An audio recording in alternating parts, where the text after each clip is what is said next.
नमस्कार, मी श्वेता अंकले. तरुण भारतच्या न्यूज बुलेटिनमध्ये आपल्या सर्वांचे स्वागत. आता पाहूया ठळक घडामोडी. पंतप्रधान नरेंद्र मोदी यांनी गुजरातमधील वंतारा येथील वन्यजीव बचाव, पुनर्वसन आणि संवर्धन केंद्राचं आज जागतिक वन्यजीव दिनानिमित्त उद्घाटन केले. यावेळी पंतप्रधान मोदींनी सिंह आणि बिबट्याच्या पिल्लांना दूध पाजले आणि विविध घटनांमधून वाचवलेल्या अनेक प्राण्यांनाही भेट दिली. वंतारामध्ये 2000हून अधिक प्रजाती आणि 1.5 लाखांहून अधिक बचावलेले अधिवास धोक्यात असलेले प्राणी राहतात. या काळात पंतप्रधानांनी अनेक सुविधांचा आढावाही घेतला. या दरम्यान पंतप्रधान आशियाई सिंहाचे शावक, पांढरे सिंहाचे शावक, दुर्मिळ आणि धोक्यात असलेल्या हिम बिबट्याचे शावक, कॅरॅकल शावकांसह अनेक प्रजातींसोबत खेळताना दिसले. शहरात प्रस्तावित रिंग रोड आणि राष्ट्रीय महामार्गाच्या कामांना वेग द्यावा अशी सूचना खासदार जगदीश शेट्टर यांनी जिल्हाधिकारी कार्यालयात झालेल्या बैठकीत दिली. मंगळवारी विशेष भूसंपादन अधिकारी आणि केआयडीबी अधिकाऱ्यांसोबत झालेल्या बैठकीत शेट्टर यांनी रामनगर ते लोंढा या 10 किलोमीटर रस्त्यावर वाहतूक समस्येबाबत चिंता व्यक्त केली. त्यांनी सांगितले की या मार्गावर वाहतूक समस्या मोठ्या प्रमाणावर वाढली आहे आणि यावर लवकरात लवकर तोडगा काढण्याची आवश्यकता आहे. या समस्येचे निराकरण वेळेत झाले नाही तर नागरिकांना अधिक त्रास सहन करावा लागेल असे त्यांनी सांगितले. जिल्हाधिकारी मोहम्मद रोशन यांनी सांगितले की रिंग रोडसाठी सुमारे 400 एकर जमीन बाळेकुंद्री, झाडशहापूर आणि इतर ठिकाणी संपादन करण्याचे नियोजन आहे. यासाठी जिल्हा प्रशासनाकडे आवश्यक निधी उपलब्ध असून कामांना सुरुवात करावी असे निर्देश त्यांनी अधिकाऱ्यांना दिले. चिकोडी, बागलकोट, विजापूर जिल्ह्यात पकडलेला चरस, गांजा व नशेसाठीचे पदार्थ अबकारी खात्याने सोमवारी नष्ट केले. बेळगाव तालुक्यातील नावघे येथील एका केमिकल कारखान्यात हे पदार्थ नष्ट करण्यात आले.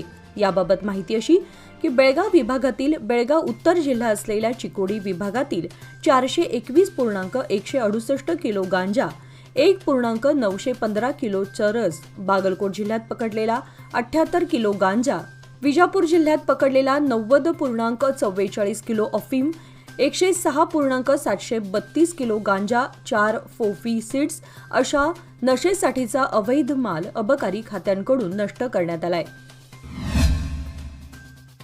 मुले वाचत नाहीत अशी तक्रार करणाऱ्या पालकांनी प्रथम आपलं वाचन किती आहे याचं आत्मपरीक्षण करावं. आपल्या घरामध्ये जे वातावरण आहे त्याचाच प्रभाव मुलांवर पडतो आणि ते तसेच अनुकरण करतात. पालक सतत मालिका बघत असतील व मोबाईलमध्ये गर्क असतील तर तेच संस्कार त्यांच्या मुलांवर होतील. हलणारी दृश्ये मुलांवर परिणाम करतात.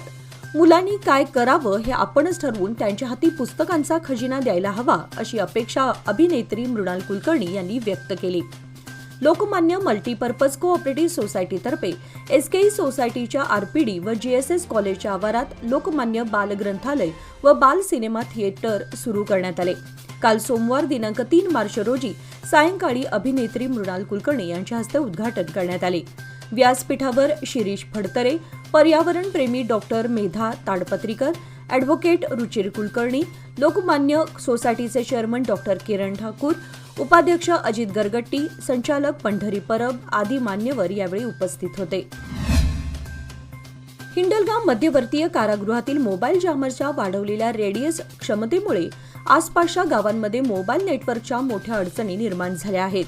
या समस्येवर त्वरित उपाययोजना व्हावी अशी मागणी ग्रामपंचायतीचे पदाधिकारी, विविध संघटना आणि स्थानिक नागरिकांनी केली आहे. याच्या निषेधार्थ मंगळवारी सकाळी हिंडलगा ग्रामपंचायतीच्या पदाधिकाऱ्यांनी, नागरिकांनी आणि इतर संघटनांनी कारागृहासमोर मुख्य रस्त्यावर रास्ता रोको आंदोलन केले. या जॅमरच्या रेडिएस क्षमतेमुळे हिंडलगा आणि आसपासच्या 4-5 किलोमीटर पर्यंतच्या गावांमध्ये मोठ्या प्रमाणात नेटवर्क अडचणी निर्माण होऊ लागल्या आहेत. या बदलामुळे ग्रामपंचायतींचे दैनंदिन कामकाज, बँकिंग सेवा, सरकारी कार्यालये आणि ऑनलाईन शालेय शिक्षणावर प्रतिकूल परिणाम होतोय. गुगल पे, फोन पे आणि इतर डिजिटल पेमेंट सिस्टीममध्ये अडचणी येत आहेत. या समस्येवर कार्यवाही करण्याची मागणी करण्यात आली.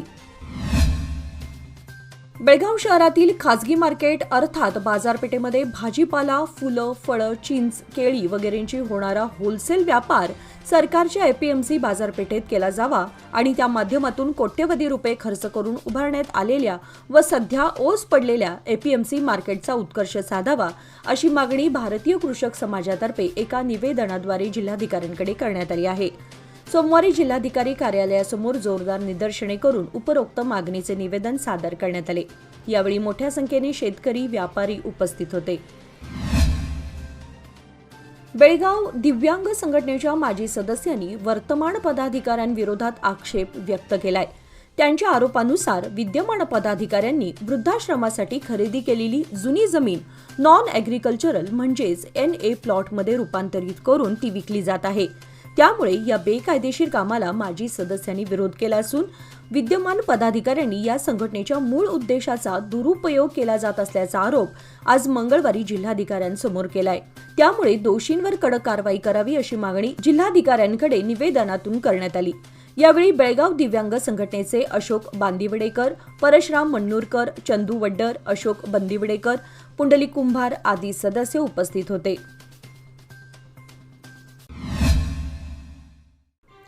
अयोध्येतील राम मंदिराला लक्ष्य करण्याचा एक मोठा दहशतवादी कट रचणाऱ्या संशयित आरोपीला अटक करत हा कट उधळून लावण्यात गुजरातमधील दहशतवादी विरोधी पथक आणि फरीदाबाद स्पेशल टास्क फोर्स यांना यश आलंय। संयुक्त कारवाईमध्ये उत्तर प्रदेशातील रहिवासी अब्दुल रहमान वय 19 या संशयिताला अटक करण्यात आली असून त्याच्या माहितीनंतर फरीदाबाद येथून 2 हँड ग्रेनेड जप्त करण्यात आलेत। फरीदाबादमधील सुरक्षा यंत्रणांनी सदर बॉम्ब निकामी केले। सूत्रांनी दिलेल्या माहितीनुसार अब्दुल रहमान हा पाकिस्तानच्या इंटर सर्व्हिसेस इंटेलिजन्सच्या संपर्कात असावा आणि त्याचे अनेक कट्टरपंथी संघटनांशी संबंध असावेत असा संशय व्यक्त केला जातोय। गंगा, ब्रह्मपुत्रा आणि सिंधू नद्यांच्या संस्थांमध्ये 6,000पेक्षा जास्त डॉल्फिन्स असल्याचं सरकारतर्फे प्रसिद्ध करण्यात आलेल्या एका अहवालात नमूद करण्यात आलंय। डॉल्फिन प्रकल्प अंतर्गत भारतामध्ये पहिल्यांदाच नद्यांमधील डॉल्फिनची गणना करण्यात आली असून हे जगातील अशा प्रकारच्या सर्वात मोठ्या सर्वेक्षणांपैकी आहे। डॉल्फिन आणि अन्य जलप्रजातींचे संवर्धन करण्यासाठी पंतप्रधान नरेंद्र मोदी यांनी 15 ऑगस्ट 2020 रोजी या प्रकल्पाची घोषणा केली होती। भारतात मुख्यतः गंगा नदीतील डॉल्फिन आणि सिंधू नदीतील डॉल्फिन आढळतात। हे दोन्ही डॉल्फिनचे वेगवेगळे प्रकार आहेत। त्यापैकी गंगा नदीच्या डॉल्फिनची संख्या जास्त आहे। आपल्या अद्वितीय वैशिष्ट्यांमुळे ओळखले जाणारे हे डॉल्फिन्स गंगा, ब्रह्मपुत्रा, मेघना या नद्यांच्या संस्था आणि त्यांच्या भारत, बांगलादेश, नेपाळ व भूतानमधील उपनद्यांमध्ये आढळतात। भारतात सिंधू नदी लहानशा प्रदेशातून वाहते। सिंधू डॉल्फिनची संख्याही कमी आहे। मे 2025 मध्ये आशियाई सिंहाच्या 16व्या गणनेचा अंदाज घेण्यात येणार आहे। केंद्रीय वन्यजीव मंडळाच्या बैठकीत पंतप्रधान नरेंद्र मोदी यांनी ही घोषणा केली। दरम्यान केंद्र सरकारने सिंहांच्या संवर्धनासाठी 2,900 कोटींहून जास्त निधी मंजूर केलाय। जागतिक वन्यजीव दिनानिमित्त राष्ट्रीय वन्यजीव मंडळाची 7वी बैठक गुजरातमधील जुनागड येथे आयोजित करण्यात आली होती। राष्ट्रीय वन्यजीव मंडळाचे अध्यक्ष पंतप्रधान मोदी या बैठकीच्या अध्यक्षस्थानी होते। यावेळी त्यांनी मे महिन्यात 16व्या आशियाई सिंहांच्या संख्येचा अंदाज घेण्यात येईल असे सांगितले। संतोष देशमुख यांना मारहाण केल्याचे फोटो समोर आले। त्यानंतर महाराष्ट्रात वातावरण तापलं होतं। काल रात्री मुख्यमंत्री देवेंद्र फडणवीस, उपमुख्यमंत्री अजित पवार, सुनील तटकरे, प्रफुल्ल पटेल यांच्यात बैठक झाली। त्यावेळीच मुख्यमंत्री फडणवीस यांनी धनंजय मुंडे यांना राजीनामा देण्याचे आदेश दिले होते। त्यानंतर मुंडे यांनी राजीनामा दिलाय। तो राजीनामा मुख्यमंत्र्यांनी स्वीकारला आहे। धनंजय मुंडे यांचे PA मुख्यमंत्री देवेंद्र फडणवीस यांच्याकडे गेले आहेत। त्यांच्याकडे राजीनाम्याचं पत्रही आहे। त्यामुळे तब्बल 2 महिन्यानंतर धनंजय मुंडे यांचा राजीनामा झालाय।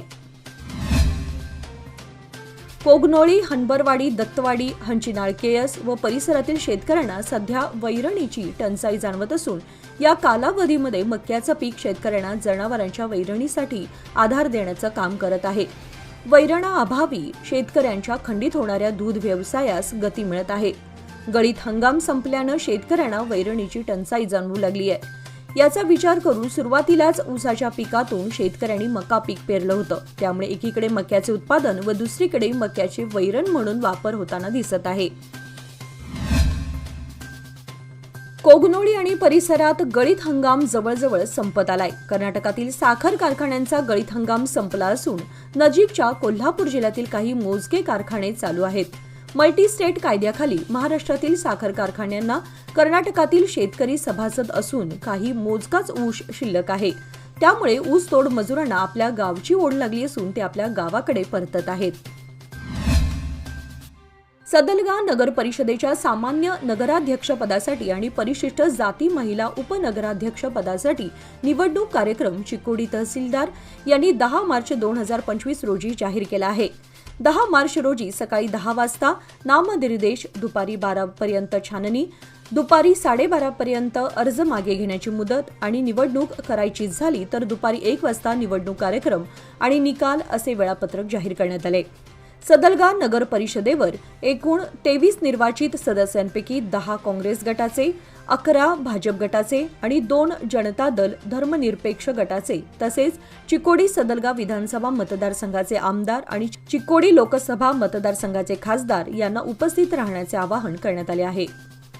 याचबरोबर आजचे बातमीपत्र इथेच संपले. अधिक माहिती आणि ताज्या घडामोडींसाठी पाहत रहा तरुण भारत न्यूज चॅनल. तसेच आमच्या चॅनलला लाईक, शेअर आणि सबस्क्राईब करायला विसरू नका. आणि विश्वासार्ह बातम्यांसाठी दररोज वाचा दैनिक तरुण भारत. धन्यवाद.